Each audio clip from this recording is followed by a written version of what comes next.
Welcome to the fourth professional interview on the Jungle Hockey Podcast here.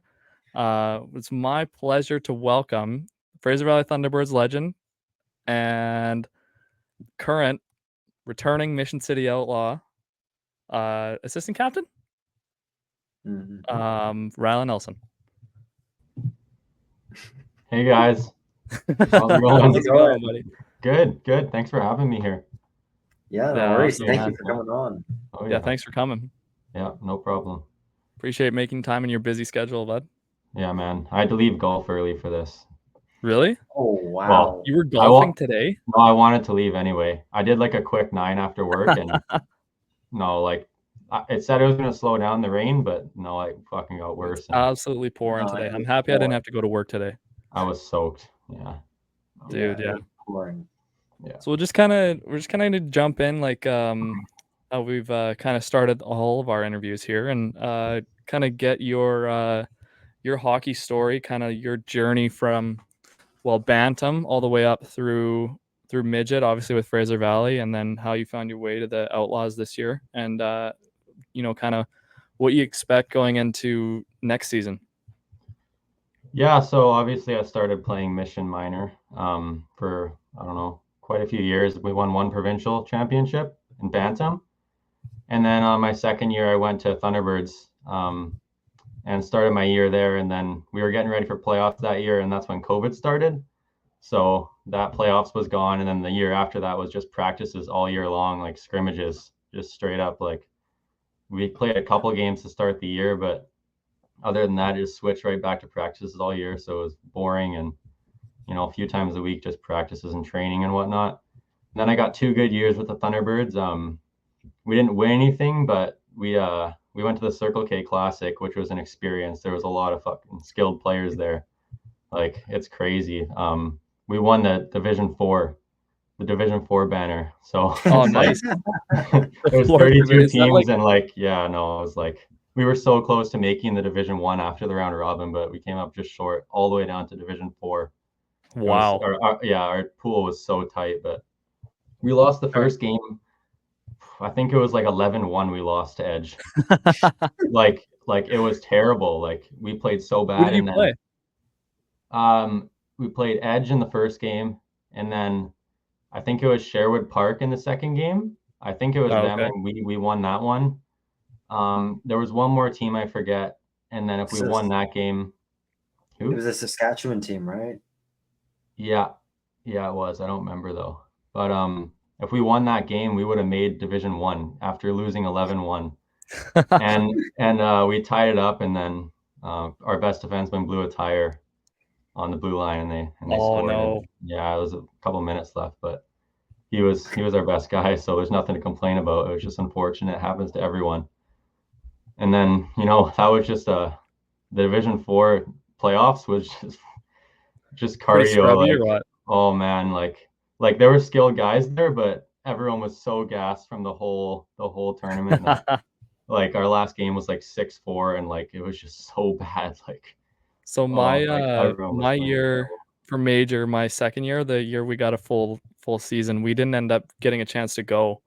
Our team voted against it, so I was kind of wondering, like, what's that tournament like? Like, because obviously, you leave. Is it Boxing Day you leave, or do you leave on Christmas? We left Boxing Day. We had the option to leave on Christmas, but we decided to leave Boxing Day at like 5 a.m. Yeah, right. So and you fly obviously to get there on time. Yeah. So what was your experience like in that tournament as like a whole? Because obviously it's like was it max at the time, or did it go to Circle K? No, I think it was the first year of the Circle K, or maybe the second. Okay, so it's kind of like a pretty prestigious tournament, right? Like a lot of people talk about it. Like but when me and Owen played, it was like the max. Like, did you go to the max this year? Like who led the tournament in points? Like who's getting picked up? Because there's every single scouts there. You already know. They're looking at everyone. Yeah. So like, what was it like? Was it a lot of pressure, or like what do you feel? Well, we were in the same sort of boat as you. We thought we weren't going because I think we had to come top 3 by December, and we were 4th. Like we lost like the last game going into it, and everyone was heartbroken because we wanted to go, but a team ended up dropping out, and we were like the last team selected, so like the 32nd team to go, and we were so like you snuck freaking out, in. like everyone was so hyped. And but yeah, we went there Boxing Day really early, and then practiced that day in Alberta. And then yeah, like my favorite hockey experience, period. Like it was just awesome. Like every game, like in between and stuff, our walks, we just walked through, the city, and just it was just awesome. Like everyone was having a great time. Our team really bonded. We weren't super close before, our team, and that tournament like really brought us to you know, we bonded a lot, and it helped us a lot after that throughout the season. But Okay. yeah, man, like it's a lot of skilled guys there. It's like the first game we fucking got blown out, and we were like, this is gonna be so embarrassing. Like and then we had nothing to lose, and we won the next game against one of the better teams. So Well, it's good you guys had some success, because I know a lot of sometimes, I don't know if it's a BC thing or not, but a lot of the teams from BC will go and they'll just get blown out by either Alberta teams or teams from East, teams from out East. So it's good. It's good you guys actually like got to actually win something too, even though it was the dust pool, right? But yeah, but I think we held our own after the first game. Like we sort of proved that we can beat the Alberta teams, and like the Alberta teams win it every year. I think the team just won back to back, Alberta. But it was, yeah, just going back, it was my favorite hockey experience. It's just I can't really explain it. Yeah. And do you remember if like the amount of scouts that were there, and like were guys getting talked to after games every game, or like how did that work? Yeah, well, after our first game, not so much. Oh yeah, There the was like 11-1 loss wasn't a good no intro, eh? one wanted to talk to us after that. But we showed some heart and won the next one. Like a couple guys got pulled out after games and stuff to talk, but just looking in the stands, like playing in the main arena, there's a lot of scouts there. Like especially our last game to see if we made it to Division 1. So many people were there, like because it was like between a few teams, so like all the teams were watching that, where their tournament was on the line. So a lot of people there, a lot of scouts. Yeah, man, it's crazy. There's a lot of people there. Actually, the Canucks were in town too, and obviously they didn't go, but we went to a restaurant between games and we saw them there. My D partner Ben Dodds, we were at Cactus, and he's in the washroom. Our whole team's outside waiting to leave, and he has to go take a piss. And fucking Tyler Myers and Betzer walk in and piss on either side of him. Tyler Myers like 7'2", looking down on him. He looks up. He's like, "What the fuck?" Like Tyler Myers. And then they come out and they talk to us and stuff. It was pretty cool. But yeah. I skated with Dodds the other day. He's on he's on Princeton. Yeah. Right. Yeah. I was skating away with I don't know if you know, but Revelstoke and Princeton have a pretty tough relationship. Oh, yeah. So it was interesting. I've been skating with him. I skated with him a little bit earlier in in the off season here, but I haven't seen him in a couple weeks here. But yeah, no, yeah, that's pretty cool, man. You got to run into some NHL players. Yeah, we watched their game I think the night before, or maybe it was the night after or something. When we were up there, our whole team went to the game. So yeah, that was pretty cool. Yeah. Yeah. So and then sorry, go ahead, Joe. No, you go on. Well, I was gonna say, speaking of NHL players, I know that in your first year with the Thunderbirds, you got to play against Macklin Celebrini. So what was it like playing against him back in Bantam? Oh, I don't remember a lot. Like my memory is shit when it comes to like playing against people and stuff. I don't even know who I played against. Like there's guys. No, I'm not. But there's guys like in the Max that are like drafted and stuff. I don't even remember who I played against. But it was like we beat them, I think, in the round robin. San Jose. What team is he on? Yeah, San Jose. Oh, okay.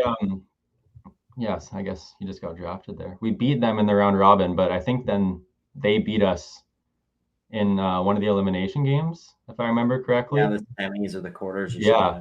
No, that was the tournament where Johnny Mal popped off. It was like he got goalie of the tournament. It was like a huge tournament. But I don't remember a lot, but I know that he dominated and was obviously the best player on the ice. Like from all the way down there, like he's just, he's unreal. So much skill. Yeah. And then another thing, since we were talking about the Thunderbirds, you and I both have Wes McLeod as the coach. So this is kind of a two-parter. What was it like having him as a coach? And could you tell the story about the time when a certain speaker went missing on one of your road trips?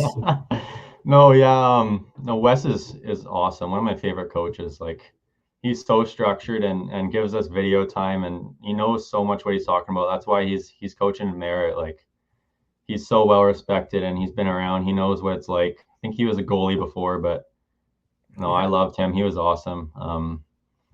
And then I don't remember where we were, but we went on a road trip. I think it was on the island, North Island or something, during the season. And we lost our speaker. Someone left it when we were loading our gear to a bus. Someone stole it. Tyler Blatz's speaker. So we didn't have no music for the games, and we were choked. And then I think 2 days later, or it would have been the next day. Sorry. We're taking the bus ride home. We're like an hour away from where the speaker got stolen, and there's a homeless guy towing the speaker in a shopping cart. Like an hour away on the side of the road. And our bus pulls over, and all of our coaches get out and are like, this is our speaker, man. Like, and it's like all the wires are like fucked with. Like, I don't know what he was trying to do, but he was doing something weird. Like, and then our coaches stole it back from him, and we ripped away on the bus. But no, that was fucking hilarious, man. Wes and Mark sprinted out the bus, make sure we got that back. Like, Tyler was pretty hyped because, it was a few $100. It was a big one, right? Yeah, right. No, it's like, what a coincidence. Like, someone's just like, that's Tyler's speaker, like on the side of the road, and we're like, Wasn't what are there you talking about? Like, there was a pretty funny video of that when you guys were driving past him, wasn't we it? got a video, yeah. You gotta throw that in on the clip. You guys send that to us. I will, yeah. The coach is getting it back, raising it over their head like it's a fucking Stanley Cup. Oh, it was hype. Yeah, that was awesome. That's funny, man. Okay, so you move. You obviously play 2 years Thunderbirds or just one? Thunderbirds 4. Yeah. So you played. Well, no, I mean like U18. Oh, 1 year U17. 1 year. 1 year U17. Yeah. No, I played. It kept switching like what the age limits were when I was there, but it was the 1 year of U18. Okay. Yeah. And then so you move on and start your junior career. Like, how did that go for you, and how did you land on Mission as your junior hockey club? Well, obviously Owen was playing there, and so I affiliated when I was on U18 Thunderbirds, and it was awesome because like I assisted one of Owen's goals and stuff, like, and it was just such a fun time, and like I loved all the guys there. And then I played a couple of games in the playoffs with them, and obviously it's my hometown. I know so many guys there, and that's just where I wanted to go. Like, I didn't see any sense in going to a different junior B town and like 45 minutes away or whatever in Vancouver or whatever. I just thought it was right to play my first year with Owen as the captain, and obviously that's pretty cool for my parents and everyone we're close to see me and Owen play for the year together. So yeah, it was pretty electric when I came home and I watched you two rip it up on the ice. It's pretty nice. Yeah, I know. It was an awesome year. I think I made the right decision for sure. I would say. Good, man. When Rylan affiliated the year before, in his first game, I think in his second shift, he assisted on my goal, and in his third shift, he scored on his first ever shot. So he just his first game. Yeah, a little floater from the blue line or what? All the vets were losing their minds, asking where this kid's been. But and then obviously you sign with the Outlaws this year, and 2 games into the year, you go into the boards and you break your ankle. Yeah, right, dude. What was that whole experience like? I mean, do you want to explain kind of everything that happened with that? I think I just wasn't adjusted to the league yet, pretty much. Like, I'm a little bit of a reckless player. Like, I'm always off balance and stuff like that, trying to like squeeze around people. And I was really into the game because, we beat Chilliwack the first game of the year, and then I think we were down 1 at the time in the second.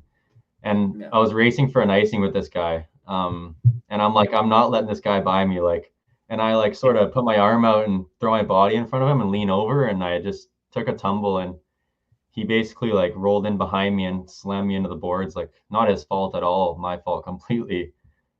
Just feet first, and yeah, just snapped my ankle and missed, I don't know, I think 15 games or something like that, a few months at least.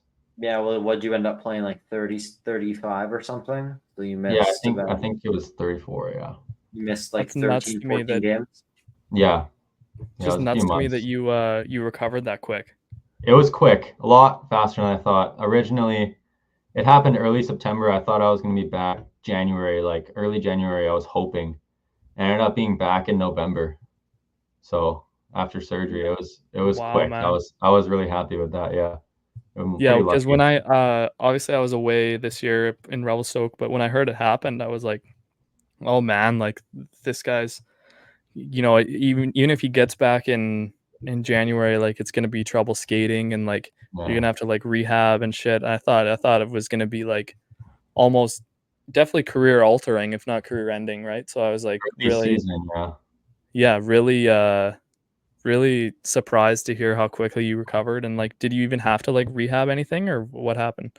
yeah. Yeah, like I did obviously at least a few practices before I played games, and I think I rushed it a little bit. Like I definitely did, but it ended up being fine. But I just remember like my first time on the ice, it's just like it just feels like there's no mobility, right? That's all it is because there's a Yeah. plate in there, and all like that's all it is. It's just like a little bit of pain, but it just feels like you can't bend your ankles, and so you're Okay. taking like super wide turns, and you can't really like accelerate. You kind of just have to glide everywhere. And I just did a bunch of practices and just slowly worked it up, and eventually and when I was skating full, I was ready to go. I wanted to get back in. I was jealous of missing out. Yeah, you didn't want to watch anymore, right? No, I didn't want to count shots anymore. Sitting in the stands counting all the Is that what shots. they had you doing? Just stat counting? Yeah. Uh-huh. Putting You're just couple extra ticks on our side, maybe. I don't What know. was it like, being a rookie in the league, being Marty's rookie, going through stuff like courts and just like playing in your first year, your first playoffs. Well, I guess not your first playoffs, but you've played a few games here before. But regardless, just what was the whole first experience like, having Dickey as our coach? I pretty much didn't have a vet because like what was Marty there was like probably half the time, I would say in general. Like I don't know, like What, he practices wouldn't and show stuff up? like well, no, not that, but like, he got traded and stuff and like Slater was on the He was water hurt for bottles a at while. practice. Yeah, exactly. So, I didn't really have to do too much, especially because Marty had two rookies because our whole team was rookies. So it was me and Carson and we kind of split the duties and it really wasn't much compared to what some other guys had to go through, I think, for sure. Yeah, but Slater did all the water and stuff, so I didn't have to do much of that, which was good. Yeah. Was it a pretty hefty court day, or?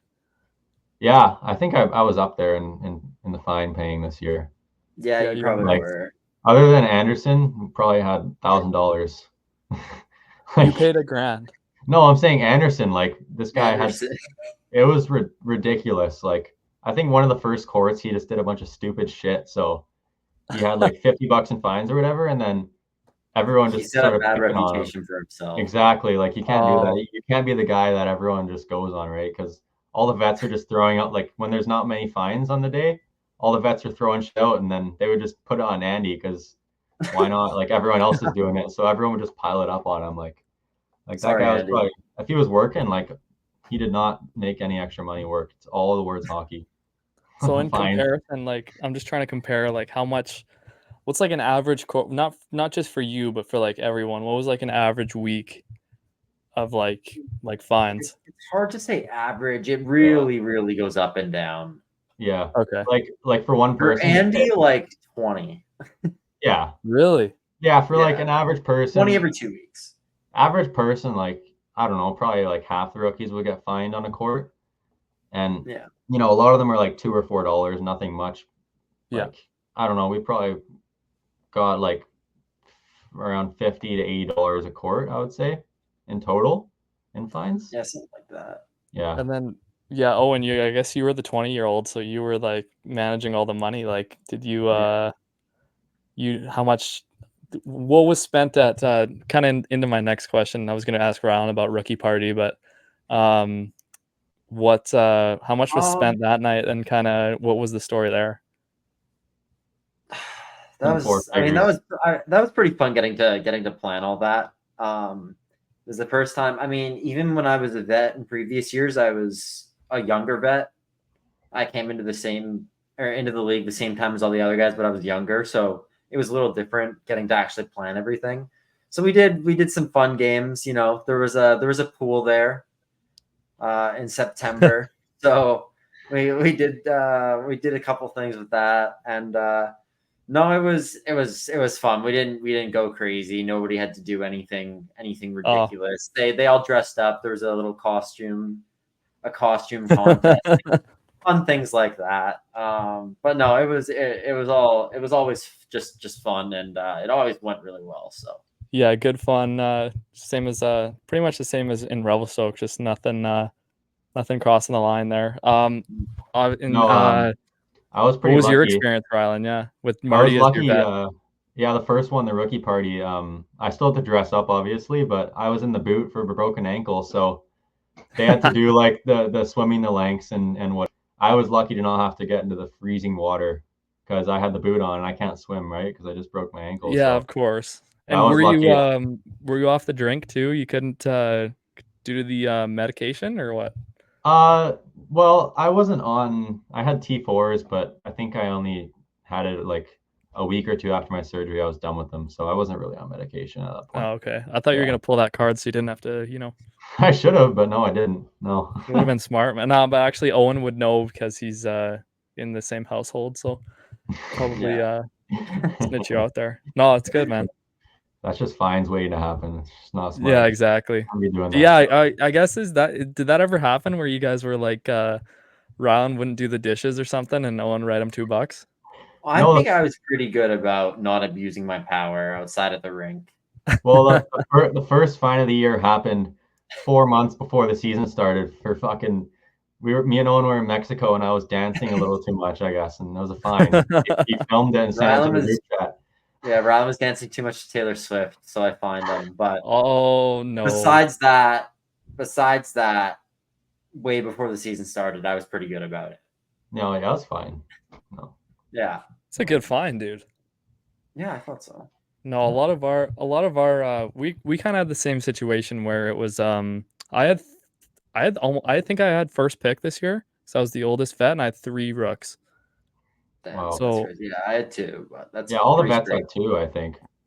Yeah, there was like 3 of us in Revy with 3 rookies. So, Wow. what happened? Yeah,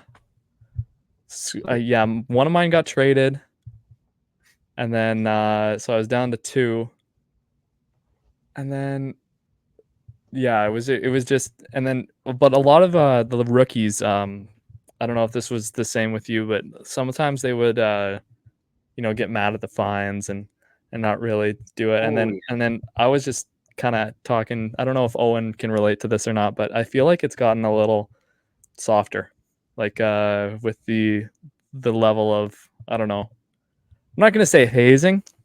Yeah. That's a bad word. No, I don't think I would call anything we ever did hazing by any means. No. I mean like slave rookie activity.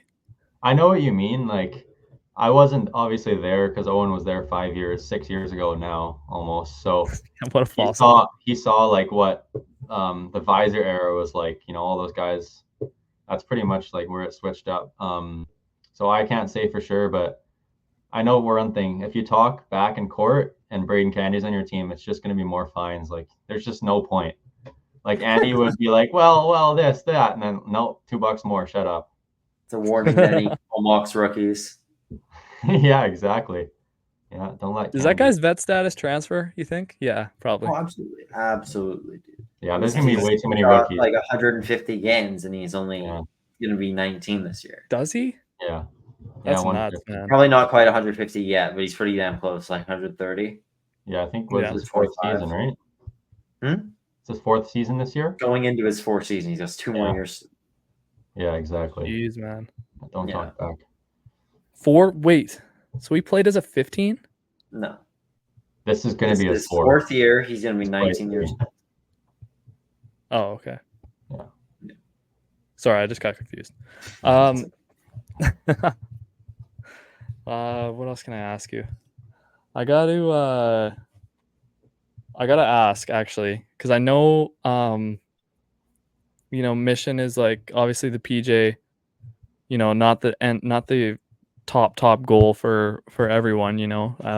It's sometimes it makes sense in like your situation where you're at home and it works out. But did you ever have like any aspirations of playing, like junior A, like because obviously, but when you were signed, it was still junior B, right?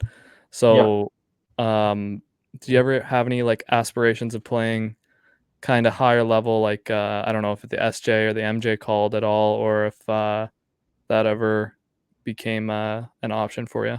Well, obviously, when I was playing U18 Thunderbirds, the goal was BCHL. But the way it was switching up, like with way more imports and already like committed college players coming in, it made it hard. Obviously, like it still would have been hard in general. The league was so good, but like I practiced with the Rivermen in my U18 year, like pretty much all year, like once a week, and I played one game, -1 with about 5 shifts. Didn't go good. Hey, 5 more shifts than me and Owen. Yeah, true. Yeah, Owen's got a dub camp though. But yeah, oh, that's right. I forgot about that. Yeah, but yeah, that game, I went out my first shift, got scored on. That was when Ajit Ganjara was the goalie. The guy on Surrey. Was he pissed at you, or? I don't know if he was a net or not, but like I'm not gonna say it wasn't my fault, but it was like a 4 bounce top like over the pad. Like it was just unlucky. Like I don't know. Like I could have stopped it, but it was like not like a snipe or anything, or I didn't get walked. It was just like a little trickler in. It was kind of unlucky. And then I go back to the bench. I'm just thinking like I'm not playing the rest of this game, and they gave me like probably 3 more shifts. And then I think the game ended up being like 8-6. Like it was so high scoring. Oh shit! But yeah. I played like 5 shifts in the first, and then didn't play the rest of the game because it was so tight, obviously. Yeah. But I was sitting there like on the bench, and like one of the D-men got injured in the game, so we were down to 5. And they still wouldn't play you? It was against Coquitlam, and like they would go up by 2, and I'm like kind of hoping that they score like 1 or 2 more goals so I can play. If we're down 4, they're gonna let me play, obviously. But then like Langley would just score 2 more goals, and I'm like, fuck, like come on. Like I wanted it, like when I was benched, like obviously I wanted our team to win, but I also sort of wanted it to be a blowout, so that I could play. But it was a tight game. Like it ended up being an empty netter 8-6. I think we lost. But it was not very good dressing room experience for the first game. Not with the guys, but we played in Coquitlam, in their away dressing room. It's like I think we had 2 dressing rooms, but the coaches took the other one. So I'm like last one off the bus, obviously, like, and then I get my gear out there, and the dressing room's just packed. Like it's such a small room, and I don't know, there's like over 20 guys there with like all the affiliates and stuff, and so I have to fucking go find a chair on my own because no one's gonna do that for me in the B show, right? Like when I'm an affiliate, and I just have to plop it down like right beside the toilet, pretty much, like right in the bathroom. There's just no room. Man. There's not even room like in the dressing room. It's like down like a 6-foot hallway into the right, and I have to plop a chair beside the fucking toilet. Guys, pretty welcoming experience then. Yeah. Like the Langley, their dressing room is amazing, and their workout room, like that's all really good at home. So it would have been nice to play there. Like that's what I got for practices and stuff there. But of course, the first one's an away game, and I'm obviously in the chair. Like no one else is gonna do it. So. Well, it didn't really set you up for success there, right? Well, no, they were really good to me. Like I had to like. Oh no, I mean I just mean the situation with the dressing room and shit. Sounds fucked. Yeah, nothing. Can't complain about that.